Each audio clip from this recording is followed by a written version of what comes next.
Kechirasiz, prezident Zhao. Bugungi kechki ovqatni bezovta qilgan tartibsizlik uchun. Meni prezident deyish juda ham rasmiydir. Shunchaki meni qiyg'iy deb chaqiring. Va men umuman bezovtalikni his qilmadim. Buning o'rniga kimningdir boshqa tomonini ko'rdim. Chenyunga qanchalik ko'p qarasam, u shunchalik qiziqroq bo'lib tuyulaveradi. U menga son-sanoqsiz syurprizlar olib kelishini his qilyapman.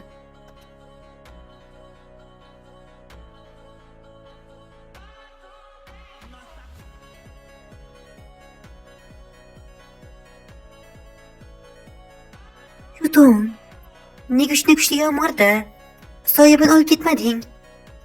Roy, Chenyuan, bu haqda siz ham eshitganga o'xshaysiz. Chenyuan kecha jonli efirda Zhao Yuqiga 10 milliondan ortiq pul o'tkazdi. Bu u yigitga o'xshamaydi, lekin aslida u juda boy yigit va juda badavlat. Nega bunday holdasiz? Yomg'irda yashirona olmadingizmi? 10 milliondan ortiqmi? Buni qayerdan eshitdingiz? Bular rostmi? Buni Zhao Yuqining xonadoshi Wu Xiaofi aytdi. Bu ham ayollar yotoqxonasida, qasam ichaman. Shunday joyda mish-mishlar juda tez tarqaladi.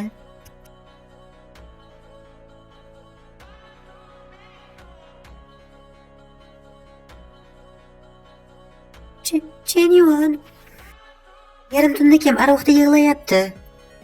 Men horrorlikni ko'ryapman va bu ahvolni yomonlashtiryapti. Yo'q xudoyim. Bu aql bovar qilmaydigan narsa, Yuanzi. Buguni ketma-ket 18-o'yinda g'alaba qozondi. Chen, bunchalik kuchli bo'lish uchun nima narsa yeding o'zi? Sen sport dahosisan, bizda yashirinib o'yin o'ynayapsanmi? 20 ta atribut nuqtasini olganimdan keyin hatto o'yin o'ynash ham juda zavqli bo'lishini kutmagan edim. Qanday yoqimli. Nima deb o'ylaysiz, yigitlar? Men shunchaki yaxshi ahvoldaman. Yuanzining joyli efirga chiqishi haqida nima deysan? O 2 million ishlab topishni boshlagach, meni ham o'zingga qo'shib olib ket. Atribut ballari mening tanamni o'zgartirdi.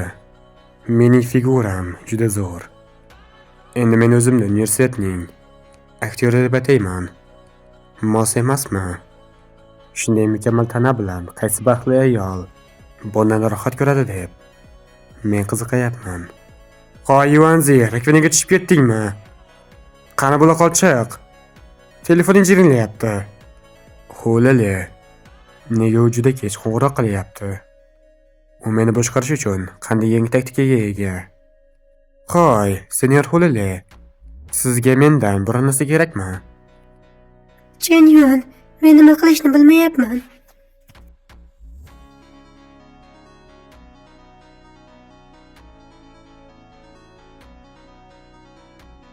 Chenyuan, men nima qilishni bilmayman.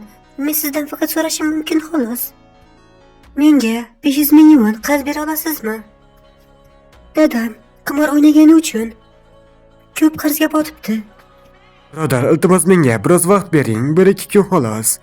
Shu vaqt ichida albatta qaytaraman. Bir paytlar farovon bo'lgan oilamiz hozirda har kuni yuqori foizli kreditlar bilan chuqurlik tubiga tushib qolgan. Men juda ham moddiy manfaatdor qiz emasman, lekin biz qarzlarimizni to'lashimiz kerak. Hisob raqamingni ber.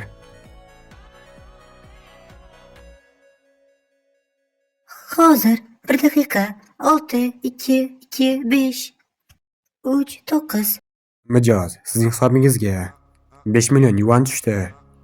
1 10 100 ming. Bu 5 million nima uchun? Yaxshi, tasodifan qo'shimcha bitta nol qo'shilib qolibdi. La'nati, nega menga baqiryapti? Xo'lalining yoqtirishi ko'payib bormoqda. Rahmat Chinaka, men sizga albatta qaytaraman. Xo'lalining hozirgi vaqtdagi yoqtirishi 94.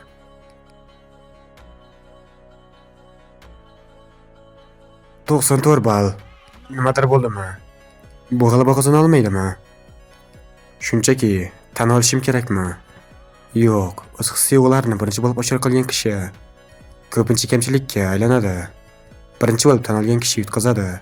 Bu misoli jang san'ati kurashi.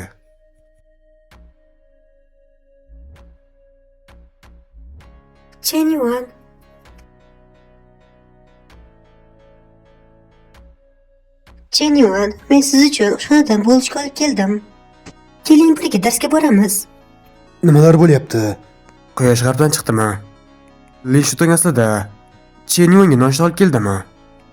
Yuvan aka, men ham siz uchun nonushta olib keldim. La'nati. Menimcha siz oshxonadan charchagansiz. Men siz uchun maxsus dengiz mahsulotlari bo'tqasini pishirdim.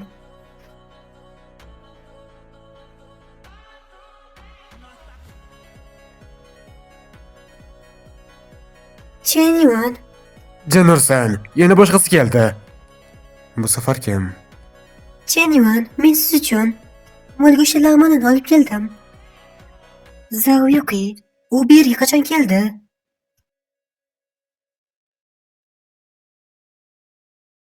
U kampus go'zalligi ro'yxatidagi ikkinchisining aurasi. Shunday kuchli yovuzlik tuyg'usi. Mening bo'lgishda lag'monni yaxshi ko'rishimni qayerdan bildingiz? Kecha biz kirbetga yetganimizda siz ochiq ovqatni yoqtirasiz deb o'ylagandim. Va tasodifan men Jinshida haqiqiy mol go'shti pishiriladigan joyni topdim. Menga g'amxo'rlik qilishing ajoyib his-tuyg'u beradi. Rahmat Qiyg'i. Darhaqiqat, prezident Zhao mening ta'mimni belgilardan bilib, sizsiz g'alaba qozonishga muvaffaq bo'ldi. Xushmuomala bo'lish shart emas. Nonushta qilayotganda boshqa odamning nima yeyishini hisobga olish bu tabiiy narsadir. Agar shunday mayda-chuyda narsalarni o'ylab ko'rmasangiz, qanday qilib birovni yoqtiraman deb ayta olasiz?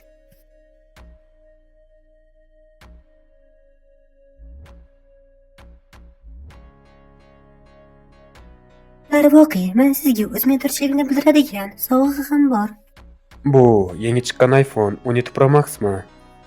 Prezident Zhao chindan ham unga sovg'a berdimi? Axir bu telefon so'nggi model-ku. Uning sovg'alar olganini ko'rish biologik otamni yo'qotishdan ham og'riqliroq. Bu 10 ming yuandan ham oshadi. U chindan ham juda saxiymi? Ha, ko'p pul sarflash kerak emas edi. Bunga hojat yo'q edi. Lekin siz menga ko'proq pul sarfladingiz. Hozir menda ko'p pul bor, shunday emasmi? Agar shunday bo'lsa, buni qabul qilaman.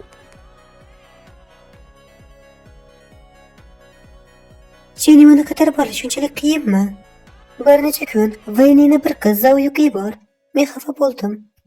Siz Lin Shutongsiz, to'g'rimi? Suhbatlashish uchun joy topaylik.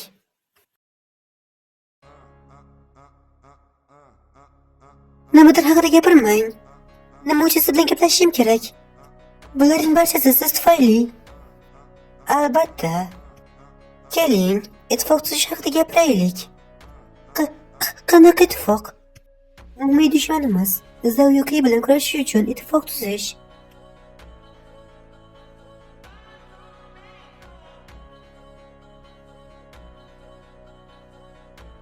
Zhao Yuqi juda saxiy.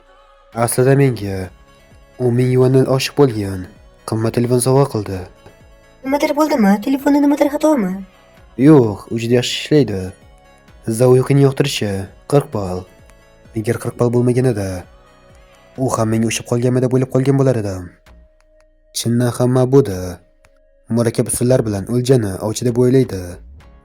Men tez suratlar bilan taraqqiyotni biroz tebranish yo'li bilan topishim kerak. Yuvan aka, uchrashuv haqida. Bilasizmi, men jamiyatdan biroz qo'rqaman. Lekin bu degani, men siz bilan uchrashmoqchi emasman degani emas. Bu zo'rmi? Hech bo'lmaganda ikkita rasmni yubormasdan men chindan ham oson iylantiraman deb o'ylaysanmi? Ajdarho qiroli. Salom aka. Men bir guruh yuqori martabali odamlarning chat guruhini bilaman. Unga qo'shilasizmi? Bu afsonaviy langar guruhimi? Janursan, bu yolg'iz yigitmi? Ajdarho qiroli yolg'iz yigitni olib keldi. Janob yolg'iz yigit, men bilan ham do'stlashing. Hammaga salom. Yigitcha bilasizmi? Bu zararli narsa. Birinchi kun ichida 10 million sarfladingiz. Va biz o'zimizni biroz pastdek his qilyapmiz. Qo'ysangizchi, bularning barchasi kichkina pul edi men uchun. Aka, chindan ham boy ekansiz. Shunday ekan mening biznesim uchun sarmoya kiritmaysizmi? Bu odamlar mening qobiliyatimni sinab ko'rishmoqchi. Qo'sh, men ular bilan bir o'ynab ko'raman. Janob, bilasizmi, mening bir sotilayotgan villam bor. uni sotib olmaysizmi? U qayerda? Manzilni yuboraman. Jionku hududi. Daryo oldidagi villa. Jionku tumani. Taniqli boy hududdir. Villaning narxi kamida 10 million turadi. Ha mayli. Men bir nechta buyumlarimni saqlamoqchi edim. Villani ko'rish uchun ertaga boraman.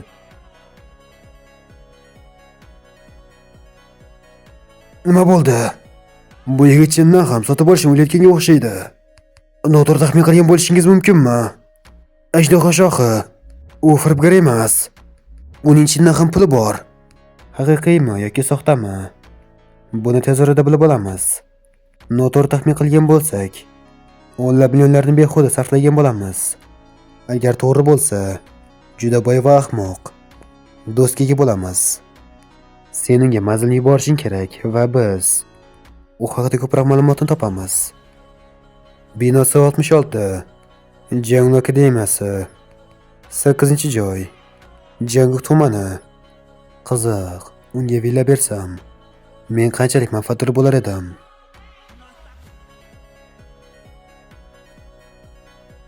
Chenyuan, nega meni bu yerga sirli ravishda olib kelding?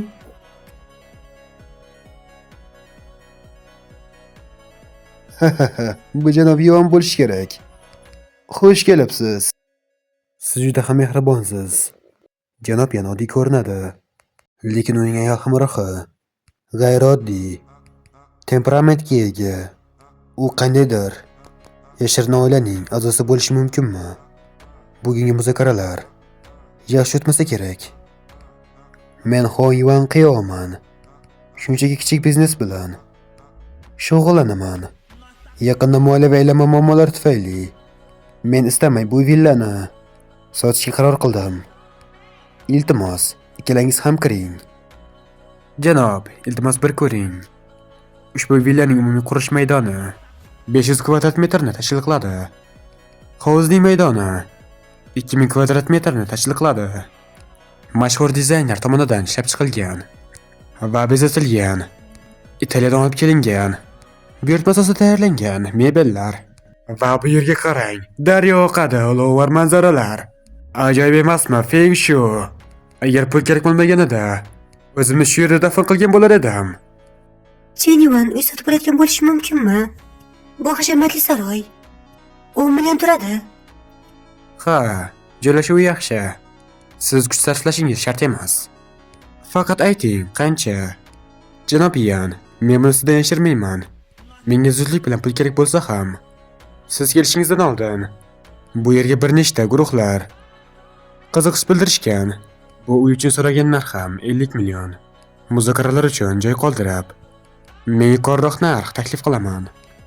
Narxiga kelsak, men sizga o'rtacha baho beraman. 60 million. Xo'sh, qanday? Yo'q, xudoyim. Narx juda ham balandmi? Aristokratidan kimdir aldash oson emas. Atigi 60 million. Bu yaxshi. Bu ish beradi. Nima uchun bunday deyapti? U uchun uy sotib olish juda ham arzon narsami? Jinirsan, men 70 yoki 80 million aytishim kerak edi. Qiy, bu uyni sotib olishimiz kerak deb o'ylaysizmi? Ha, meni so'rayapsizmi? Yaxshi, sotib olish yoki olmaslik menga hech qanday aloqasi yo'q. Bu uyni men sizga berish uchun sotib olyapman. Bunday moliyaviy kuch va jasoratni savodsiz 60 million. Umid qilamanki, men hozir bu janobni so'zlarim bilan xafa qilmadim. 60 million savod sifatida. Chenyuanda shunchalik ko'p pul bormi? Agar saxiy bo'lsa ham chegara bo'lishi kerak. Bu juda ham botirilgan. 60 million, 60 dollar emas. Bu qandaydir dahshatli irodaga ega bo'lish kerak bo'lgan. O'yinmi?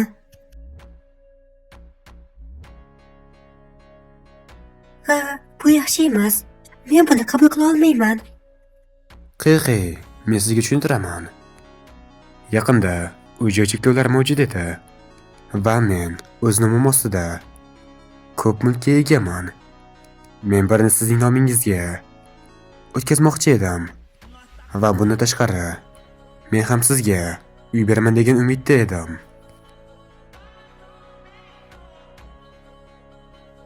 Lekin kuchimiz birlik egalari qonuniy ravishda er-xotin bo'lish kerak emasmi? Chenimaning menga nisbatan his-tuyg'ulari bormi? Munosabatlarimiz qanday? Meniki sizniki emasmi? Hech qanday farq yo'q. Zauyuqni yoqtirishi plison. Zauyuqni yoqtirishi plison. Zauyuqni yoqtirishi plison. Zauyuqni hozir yoqtirishi plison. Mening aktyorlik mahoratim yana yaxshilanmoqda. Kino sanoati menga Oskar qarzdor.